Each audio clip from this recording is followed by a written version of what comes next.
2 minutes. Hello. Okay, right.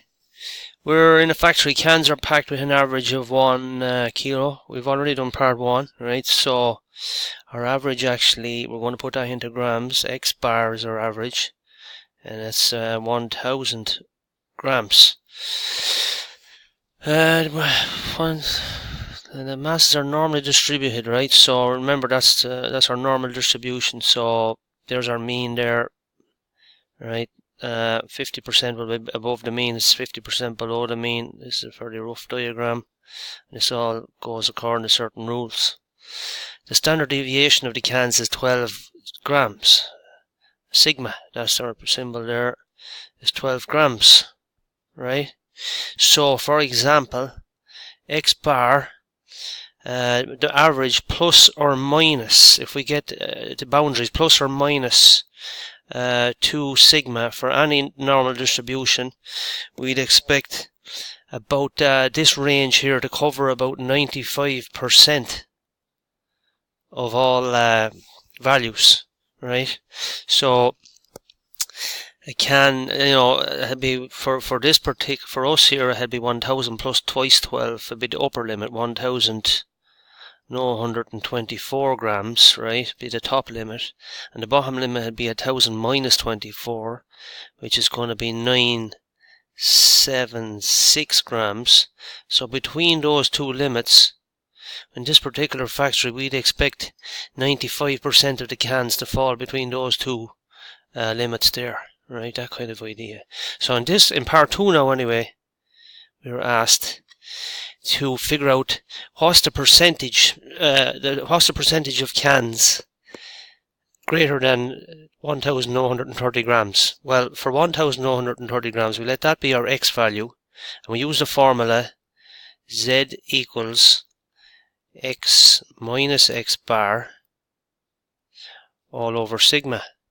So that's going to be 1,030 minus our average all over our standard deviation. And this will give us a Z score. So we'll have 30 divided by 12, and in decimal that becomes 2.5. So we can see already now that that's 2.5 standard deviations. It's positive. So that's 2.5 standard deviations above the mean. So our mean is here, 1 standard deviation, 2 standard deviations, 2.5 standard deviations somewhere here, right? So there's not going to be too many cans with a greater weight than 1030, right? And we can look up our table now. So we're going to look up our Z table, and 2.5 is our Z score. So I'll just scroll down here. 2.5, there it is, 0.4938. See it there, 0.4938. So we get a Z score of 0.4938. Now what does this mean? Well, looking at the top of the table there, you can see this gives us the area between the average and our score. So our score was 2.5, so 0.4938 is this area here, right? So that's 0.4938. But we were asked for the percentage of cans that are greater than 1,130. Well, that'll be represented by the area in here. Okay. Now the area from our mean, or from the center point here out to the end, is 0.5. So this area in here with the second arrow pointing to, we get that by subtracting 0.4938 from 0.5. So 0.5 minus 0.4938, and we get a very small figure, and it is 6.2 by 10 to the minus 3.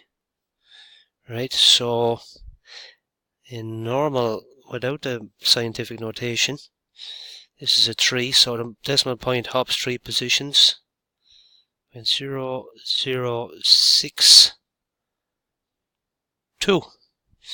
Now, that's our area under the Z-score. To convert that then to a percentage, we multiply by 100, so the decimal point will bounce 2 positions. And to multiply that by 100, and we get 0.62%, which means that only slightly more than half a percentage of cans we would expect them to be heavier than 1,130. So out of 100 cans, we wouldn't even expect one. Out of 1,000 cans, we can multiply this figure by, we could use this figure, out of 1,000 cans, how many cans would we expect to be? We would expect 6.2 cans, I'm thinking, out of 1,000. Anyway, this is our answer here. Less than 1 can in 100. We would expect less than 1 can in 100 to be more than 1,130 grams.